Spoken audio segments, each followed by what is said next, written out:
मी आईच्या फोटोला फुलांचा हार घातला. बरोबर 1 वर्षापूर्वी माझ्या आईने या जगाचा निरोप घेतला. फोटोतल्या आपल्या आईच्या हसऱ्या चेहऱ्याकडे एकटक बघत होते तेव्हा मला वाटलं, आईने आपल्या जीवनात आई आणि वडिलांची दोघांची भूमिका एकाच वेळी पार पाडली. आपल्या दुःखाचा, एकाकीपणाचा कुठलाही तक्रार न करता अगदी निखळ आनंदाने. मात्र ह्या हसऱ्या चेहऱ्यामागे अफाट दुःख असावं, इतरांना न जाणवणारी वेदना लपलेली असावी, जी कधीच कोणापुढेही उघड झालेली नाही. आणि आता आईचं या दुनियेतून अस्तित्वच लोप पावल्याने ती उघड होण्याची काडी मात्र शक्यताच उरली नव्हती. आपलं दुःख तिने मरेपर्यंत आपल्या पुढ्यात तरी कधीही जाणीवपूर्वक उघड केलं नाही. कधी कुणाबद्दल तक्रार, कसलीही कुरकुर नाही. आपल्या एकटेपणाचं ओझं एकटीने पेललं संपूर्ण हयातभर.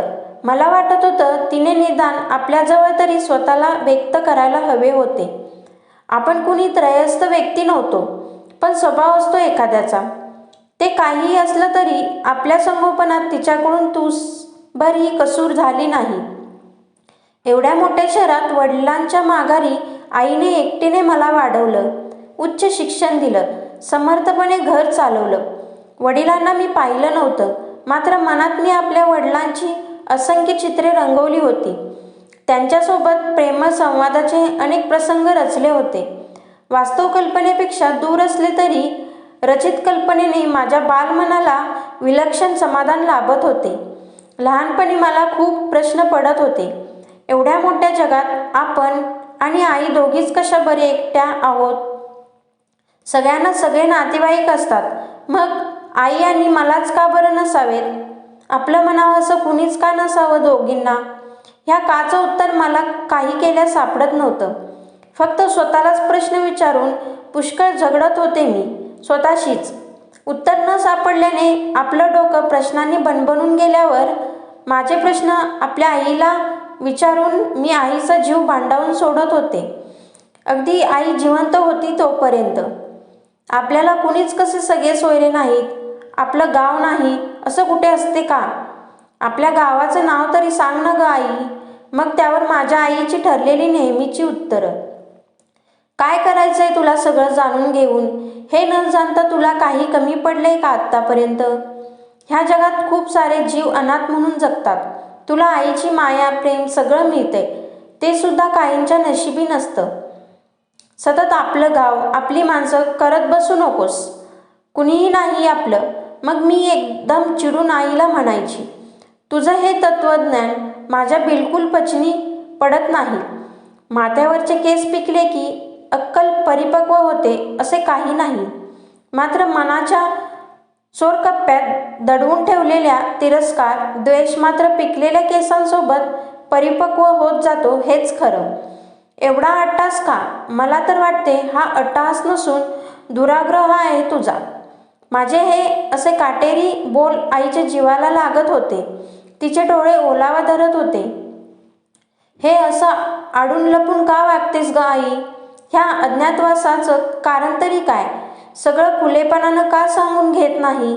सारखं आपलं मनात आतल्या आत वर्षानुवर्षे दाबून ठेवायचं म्हणजे काय?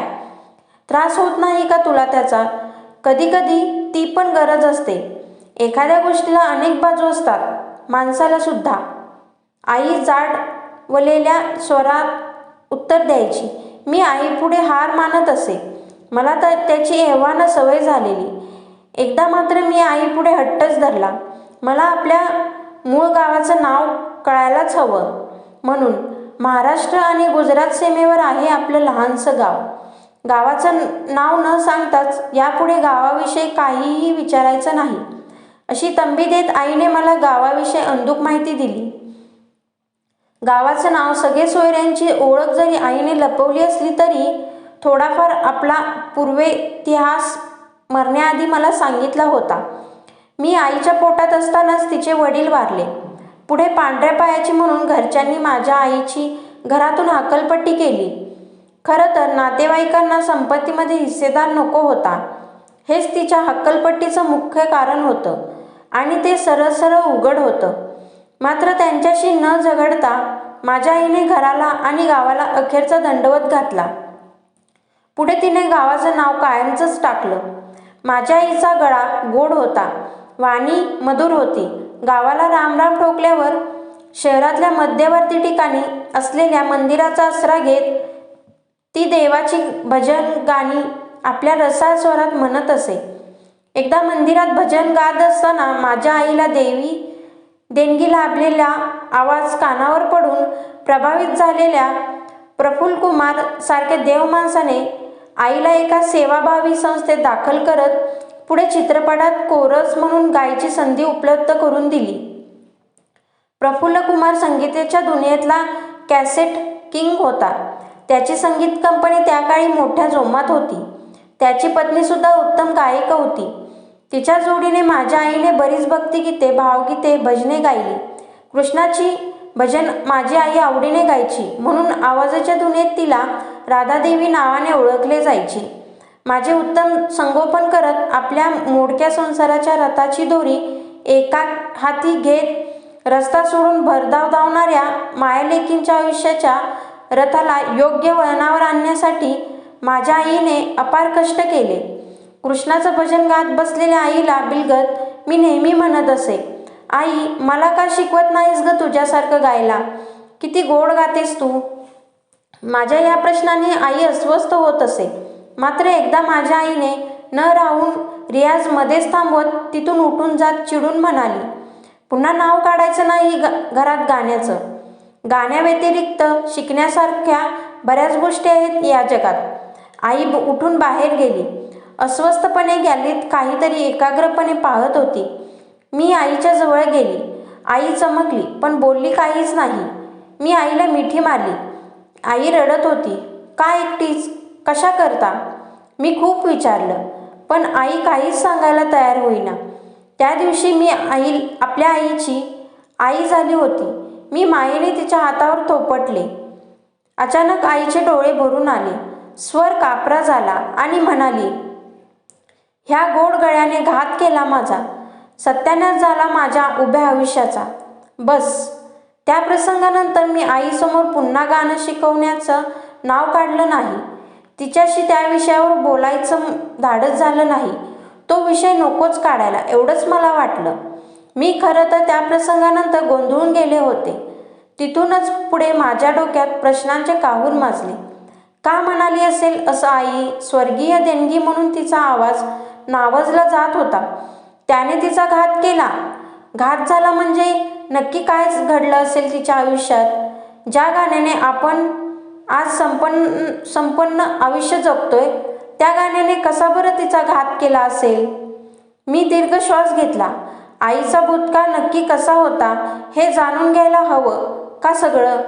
मात्र तिची रक्ताची मुलगी या संबंधाने आपलाही भूतकाळ तिच्या आयुष्याशी जोडलेला आहेच. तो जाणून घ्यायचा हक्क आपल्याला निश्चित आहे. पण तसा हक्क आपल्याला खरोखर आहे का? कुणी दिला? आपल्याला नक्की काय हवं आहे? काही का असेना, आपण आपलं मूळ गाव, रक्ताची माणसं शोधायला हवीत. निव्वळ मनाच्या समाधानासाठी त्यांचा शोध घेणं अशक्य नक्कीच नाही.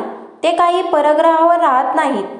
या बाबतीत हर्षराजाचं मत विचारात घ्यायला हवं असं मी ठरवलं. हर्षराज मला कॉलेजात भेटला. आयुष्यात पहिल्यांदा कुणीतरी पुरुषाशी माझी मैत्रीचं नातं जुळलं आणि पुढे प्रेमाचंही. पुढे आम्ही दोघांनी एकत्रितपणे सप्तपदी घेतली. वडिलांचं छत्र लहानपणापासूनच हरवल्यामुळे मला वडिलांचं नातं काय असते तेच माहीत नव्हतं. ते नातं कशा प्रकारचं असतं, त्या नात्याची एखाद्या स्त्रीच्या आयुष्यात काय भूमिका असते तेही मला माहीत नव्हतं. हर्षराजने माझी ती उणीवही भरून काढली. माझ्या आयुष्याबद्दल, आईबद्दल, दोघींच्या भूतकाळाविषयी त्याने कधीही विचारले नाही. त्याला माहीत असणार होतं तेवढंच. पण मी म्हणतोय, तुला गरज काय इतक्या काळानंतर आपलं गाव, नातेवाईक शोधण्याची? आईने तुला आपलं गाव, नातेवाईक शोधण्यास मनाई केली होती म्हणजे काहीतरी कारण असेल ना त्यामागे. भूतकाळाचा शोध घेऊन तू जास्त सुखी होशील असं वाटत आहे का तुला? नीट विचार कर, हर्षराजने मला विचारलं. मी म्हणाले, सुखाचा काही संबंध नाही त्याच्याशी. आईने तिच्या आत दडवलेल्या दुःखाचा शोध घ्यायचाय मला. ती जिवंत होती तोपर्यंत तिने तिच्या मनाचा थांगपत्ता लागू दिला नाही. तिच्या मृत्यूपश्चात तरी मला ते जाणून घ्यायला हवं. मला माझी माणसं, माझी माती शोधायची आहे रे, नाहीतर माझं मन कधीच शांत राहणार नाही. त्याची खरं तर आत्ता काही गरज नाही. कुतूहल, उत्सुकता म्हणून तू हे करू पाहतेस. यातून तुझ्या वाट्याला जे येईल ते सोसण्याची मनाची तयारी असेल तरच प्रयत्न करायला हरकत नाही. मला समजावत हर्षराजने म्हटलं, तुझी साथ असेल तर तयारी आहे माझी. हर्षराज कायमच माझ्याबरोबर होता. त्याच्या होकाराने माझ्या मनातील गेली कित्येक वर्ष दाबून धरलेली उदासी, निराशा, अस्वस्थ त्या क्षणापुरती एकदम ओसरून गेली. त्या जागी आनंदाचा नवा स्रोत फुटला. आपल्या आईच्या आणि आपल्या स्वतःच्या अस्तित्वाचा नवा शोध घेण्याची उमेद माझ्या मनात जागी झाली. मी नकाशा घेतला. महाराष्ट्र गुजरात बॉर्डरवरच्या प्रत्येक जिल्ह्यातली गावाची नावं मी डोळ्यासमोर धरली. कसं शोधणार आपलं गाव? जेवढं वाटतं तेवढे सोपे नाही काम हे, मला जाणवलं. वृत्तपत्रात जाहिरात द्यावी का? पण 40 वर्षापूर्वी निधन पावलेल्या व्यक्तीला फक्त नावाने ओळखणं कठीण जाईल. वडिलांचा एकही फोटो आईने जतन करून ठेवला नव्हता. मला काही सुचेना. तुझं माहेरचं आडनाव जायगावकर ना? नकाशात पाहत हर्षराजने विचारले. हो, पण का? त्याचं काय संबंध इथे? आहे संबंध. हे बघ, महाराष्ट्र गुजरात बॉर्डरवर एक झाई नावाचं गाव दिसतंय. अंधारात तीर मारून बघूया का? हर्षराजने म्हटलं. मी म्हणाले, जमेल असं वाटत नाही. आडनाव आणि गावाचा काय संबंध? अगं, महाराष्ट्रात बरीच आडनाव लोकांच्या मूळ गावाच्या नावावरून आहेत. मला हर्षराजचं पटलं. मला आठवलं, कधीतरी भूतकाळातल्या स्मृती जागवताना माझी आई बंदराचा उल्लेख करायची. म्हणजे गावाच्या आसपास नक्कीच समुद्र किनारा असावा. आम्ही दोघांनी अंदाज बांधला. मी कल्पनेत अनेक गोष्टी रंगवल्या. आपलं गाव, आपली माणसं, न पाहिलेल्या वडिलांविषयी असणारी प्रचंड कुतूहल, हे सारं जाणून घ्यायची ओढ मला लागली. हर्षराज सोबतीला होताच. त्याच्या सोबतीने मी मायलेकींचा भूतकाळ जागा करणार होते. जणू मी भूतकाळात जगणार होते. आम्ही दोघेही गावात उतरलो तेव्हा वातावरण ढगाळलेलं होतं. परिसर शांत होता. गावाबाहेरच्या पारावर एक वयोवृद्ध व्यक्ती बसलेली पाहून दोघेही त्या व्यक्तीजवळ गेलो. आजोबा, इथे धैर्यवान जायगावकरांचे घर कुठे आहे? मी थेट प्रश्न विचारला. कोण पाहिजे? आजोबांनी आपल्या धूसर नजरेने डोळ्यांना ताणून पाहत विचारले. धैर्यवान जायगावकर, जे 40 वर्षापूर्वी वारले. 40 वर्षापूर्वी वारले? नाही माहीत मला कोणते. अंधारात मारलेला तीर फुकट गेल्याची जाणीव आमच्या दोघांना झाली. निराशा, हताशा पदरी घेत दोघे परत जाण्यासाठी वळलो. तेवढ्यात आजोबांनी आम्हाला हाक मारून जवळ बोलवलं. पोरी, आठवलं, धैर्यवान जायगावकर नावाचा एक माणूस बाजूच्या गावात होता. मोठा श्रीमंत माणूस, पण तो मरून 5-6 वर्ष झाली. 40 वर्षापूर्वी मेलेला तो दुसरा कोणीतरी धैर्यवान जायगावकर असेल. मी मान डोलावली. आजोबांनी मला विचारलं, काय नातं पोरी तुझं धैर्यवान जायगावकराशी? मी त्यांची मुलगी, मी म्हणाले. आजोबा काही क्षण विचारात पडले. त्यांना एकच मुलगा आहे, तो पण परगावी राहतो. त्यांना मुलगी आहे की नाही ते माहिती नाही मला. पदरी फक्त निराशाच पडते की काय असा विचार माझ्या डोक्यात आला. तेवढ्यात हर्षराजने मला पुन्हा एकदा प्रयत्न करून पाहू म्हणून आजोबांनी सांगितलेल्या गावी जाण्यास तयार केले. आजोबांनी दिलेल्या माहितीच्या आधारे दोघं बाजूच्या गावी निघालो. रस्त्याने मोळीचा भार घेऊन चाललेल्या एका स्त्रीला आम्ही धैर्यवान जायगावकरांचा पत्ता विचारला. दोघांकडे नवलाने आळीपाळीने पाहत समोरच टेकडीवजा उंचवट्यावर असलेल्या बंगल्याकडे तिने हात दर्शवला. समोर जे घर दिसले त्याला घर न म्हणता एखादा राजवाडा म्हणायला हवं असं मला वाटलं. भूतकाळातील संपन्नतेच्या खुणा ते घर अजून अंगावर बाळगून होते. समोरच्या भल्या मोठ्या दरवाजाला कुलूप असल्याचं आम्हाला दिसलं. आम्ही दोघंही आजूबाजूला कोण भेटतंय का याचा अंदाज घेऊ लागलो. घराशेजारी बाजूलाच मंदिर होतं. मंदिराच्या मागच्या बाजूला लहानसं घर होतं. बहुतेक नोकर माणसांना राहायची तिथे सोय असावी. तिथेच ओट्यावर एक म्हातारी सुपात धान्य पाखडत बसलेली आम्हाला दिसली. मावशी, मी आवाज दिला. कोण ते? डोळ्यावरचा जाड भिंगाचा चष्मा सावरत ती स्त्री उद्गारली. धैर्यवान जायगावकर इथेच राहतात का? मी विचारले. हो, धाकटे मालक ह्या घरातच राहायचे, पण आता ते जिवंत नाही आहेत. तुम्ही कोण? त्या म्हातारीने विचारलं. त्यांची पत्नी, मुलं ती कुठे असतात? हर्षराजने विचारलं. त्यांची पत्नी आणि मुलगा परदेशी असतात. लहानपणापासून मी जायगावकरांकडे काम करते. इथेच वाढले. थोरल्या मालकांनीच माझं लग्न लावून दिलं. माझे धनी वारले 2 वर्षापूर्वी. मुलं बाळं नाहीत मला. आता एकटीच राहते इथे. पूर्वी गावात राहायचे, आता मंदिरात मागच्या घरात राहते मी. तुम्हाला कोणाला भेटायचं आहे? आपली संपूर्ण माहिती त्या म्हातारीने सांगितली. कुणालाही नाही. हताशतेने मी म्हणाले. मग इथपर्यंत येण्याचं कारण काय? त्या म्हातारीने विचारलं. माझ्या गळ्यात फुंका दाटून आला. हर्षराजने मला सावरलं. काय झालं बाये? त्या म्हातारीने ममतेने विचारलं. हर्षराजने दोघांचं त्या परिसराला भेट देण्याचं प्रयोजन सांगितलं. हर्षराजकडून सगळं ऐकल्यावर ती म्हातारीसुद्धा विचारात पडली. गावाचं नावच माहीत नाही तर नुसत्या अंधुक माहितीवर जिवंत नसलेलं माणूस आणि नातेवाईक कसं बरं शोधणार? ती म्हातारी चुकचुकली. आम्ही दोघं दमून मंदिराच्या कट्ट्यावर बसलो. शांतता, स्तब्धता काय असते त्याचा विलक्षण अनुभव आम्हाला आला. तिने आमच्या दोघांना प्यायला पाणी दिलं. देव तुमची इच्छा लवकरच पूर्ण करो असं म्हणत तिने देवासमोर हात जोडले. हे मंदिर कोणी बांधलं मावशी? मी कुतूहलाने विचारलं. थोरल्या मालकांनी. देश स्वतंत्र होण्यापूर्वी मालकांचं घराणं सुभेदार पदावर होतं. हे गाव, हा परिसर पूर्वी संस्थान म्हणून प्रसिद्ध होता. आता जरी तुम्हाला गावात गजबज दिसली नसेल तरी एकेकाळी खूप गजबजाट होता गावात. आताची नवी पिढी शहरात शिकायला आणि नोकरीला गेली आणि गाव ओस पडलं. नावापुरता पण माणूस सापडायचा नाही गावात पुढच्या काही वर्षात. असं सांगत असताना ती म्हातारी गतकाळात रमली. तिच्या पांढऱ्या होऊ पाहणाऱ्या पापण्या गतस्मृतींनी ओलावल्या. इतिहासाच्या खुणा ती जागू लागली. थोरल्या मालकांच्या काळात इथे मंदिरात पूजा अर्चा, देवाची भजनं, जागरण होतं. हिराबाई नावाची गायिका होती. देवाची भजन सुरेख आवाजात गायची. इथेच थोरल्या मालकांनी तिला राहायला घर दिलं. तिचा आवाज ऐकायला पंचक्रोशीतून माणसं जमायची मंदिरात. हिराबाई, माझी उत्सुकता जागी झाली. त्या म्हातारीने हिराबाईची माहिती देत म्हणाली. हो, हिराबाई नाव होतं तिचं. तिच्याबद्दल बऱ्याच वदंता होत्या त्या काळी.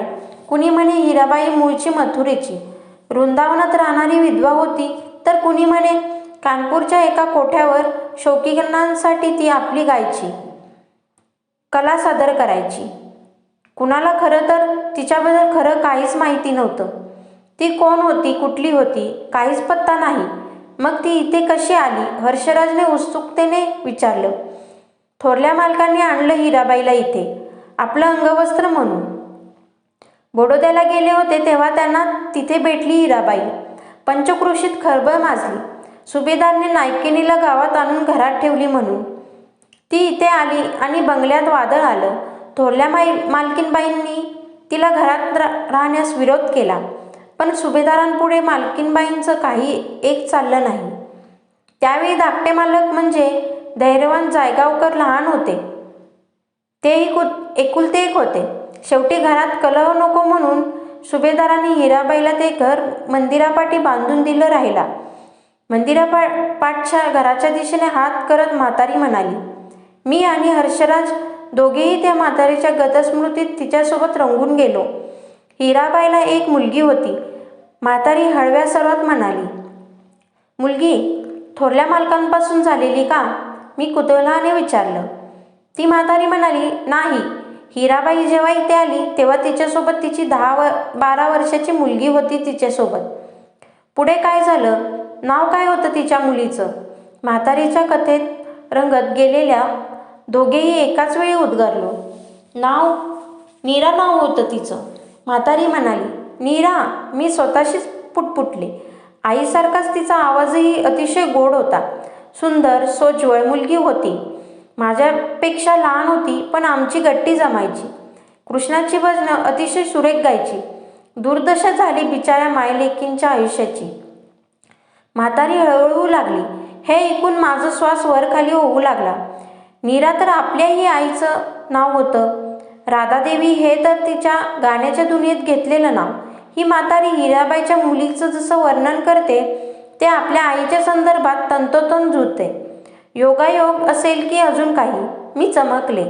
आणि अजून एक साधर्म, धैर्यवान जायगावकर, आपल्या वडिलांचे नाव. हा विचार करून माझं डोकं बधीर होऊ लागलं. काय झालं मायलेकींचं पुढे? माझा श्वास फुलला. पुढे वयात आल्यावर नीराच्या गोड आवाजावर आणि सोज्वळ चेहऱ्यावर धाकटे मालक भाळले. वयच होतं तसं ते प्रेमात पडायचं. नीरा तर अतिशय गोड मुलगी होती. तिच्यावर कोणीही भाळलं नसतं तर नवलच. प्रेम होतं त्यांचं एकमेकांवर, पण त्यांच्यासाठी ते प्रेम असलं तरी जगासाठी तो गुन्हा होता. एका खानदानी प्रतिष्ठित वर्चस्वान पुरुषाच्या प्रेमात एखाद्या नायकिनीच्या रखेलीच्या मुलीने पडावं, लग्न करून आयुष्यभर एकत्र राहण्याच्या अनाभागा घ्याव्यात, हा गुन्हा नाही तर काय? आहुती पडली बिचाऱ्या नीराच्या आयुष्याची. म्हातारी आवंडा गिळत म्हणाली, मला वाटलं आता आपल्याला रडू फुटेल, पण कशाकरता रडायचं? कुणाची कहाणी ऐकतोय आपण? आपल्या आईची? छे छे, काहीतरीच. मग मन पण उगाचच उलटसुलट विचारांनी पाखरासारखं नुसतं बिरबिरत हो राहतं. प्रेम जरी आंधळ असलं तरी जग डोळस असतं पोरी. लपून काही राहिलं नाही. थोरल्या मालकांनी आणि मालकीनबाईंनी मायलेकींना जाब विचारला. बाबड्या नीराने खरं उत्तर दिलं. हिराबाईला काहीच कल्पना नव्हती. तिने नीराला खडसावलं, वास्तवाची जाणीव करून दिली, पण तोपर्यंत उशीर झाला होता. निसर्गाने आपलं दान नीराच्या पोटी घातलं. धाकट्या मालकांपासून नीरेला दिवस गेले. तोंड पाडून हिराबाई थोरल्या मालकांकडे गेली. लेकीला पदरात घ्यायला विनवू लागली. मात्र सुभेदार खवळले. धाकट्या मालकांचा नाईलाज झाला. ते कपटी नव्हते, पण थोरल्या मालकांच्या दबावापुढे झुकले. आपल्या प्रेमामुळे घराण्याच्या इब्रतीला कलंक लागू नये म्हणून त्यांनी कानावर हात ठेवले. थोरल्या मालकांकडून मायलेकींना गावातून निघून जाण्यास बजावले गेले. त्याच रात्री हिराबाईंनी मंदिरापाठच्या लिंबाच्या झाडाला फास लावला आणि दुसऱ्या दिवशी नीरा गावातून बेपत्ता झाली. पुढं तिचं काय झालं ते कोणालाच माहीत नाही. थोरल्या मालकांनी नंतर आपल्या लेकाला दूरदेशी पाठवलं. पुढं त्यांचं लग्न झालं आणि एक मुलगा झाला. ते संसारात रमले. पण बिचाऱ्या हिराबाई आणि नीराच्या आयुष्याची राखरांगोळी झाली. म्हातारीने डोळ्यांना पदर लावला. थरथरत्या हाताने मी आपल्या पर्समधून फोटो काढला. आपल्या आईचा, तरुणपणीचा. मावशी, हिला तुम्ही ओळखता? माझा स्वर कापरा झाला. म्हातारीने फोटो नीट न्यायला. ती चकित झाली. ही तर नीरा, हिराबाईची लेक. तोच चेहरा, तेच हसू. पण तू कशी ओळखतेस तिला? मी तिची मुलगी आहे मावशी. धैर्यवान जायगावकर माझे वडील आहेत. मी जोरजोराने रडू लागली. मला हर्षराजने जवळ घेतलं. मोठ्या मायेने माझे डोळे तो पुसू लागला. म्हातारी माझ्याकडे निरखून निरखून पाहत राहिली, जणू आईलाच पाहते आहे. मग म्हणाली, नीरेची मुलगी, माझ्या नीरेची मुलगी. माझे हातात घेत कुरवाळू लागली. मी बंगल्याच्या उघड्या ओट्यावर आली. ओट्यावरच्या भिंतीवर सुभेदार घराण्यातील दिवंगत पुरुषांचे फोटो ओळीने लावलेले होते. मी धैर्यवान जायगावकरांच्या फोटोसमोर उभी राहिली. धैर्यवान जायगावकर आपले वडील आहेत असं कसं म्हणू शकतो आपण? फक्त ते आपले जैविक पिता आहेत म्हणून. पण त्यांनी तर आपलं अस्तित्वच झिडकारलं होतं. आपण त्यांची अनोरस संतती आहोत. हो, हेच सत्य आहे, कटू सत्य. ते न नाकारता येण्यासारखं. मी स्तब्ध झाले. आपल्या आईवर जर त्यांचं खरं प्रेम असतं तर त्यांनी कुठल्याही परिस्थितीत तिचा आणि तिच्या पोटात असलेल्या आपला स्वीकार केला असता. पण नाही केला त्यांनी. का केला नाही? प्रतिष्ठेसाठी? भीतीपोटी? की मग आईवरचं त्यांचं प्रेम हे सुद्धा एक नाटक होतं?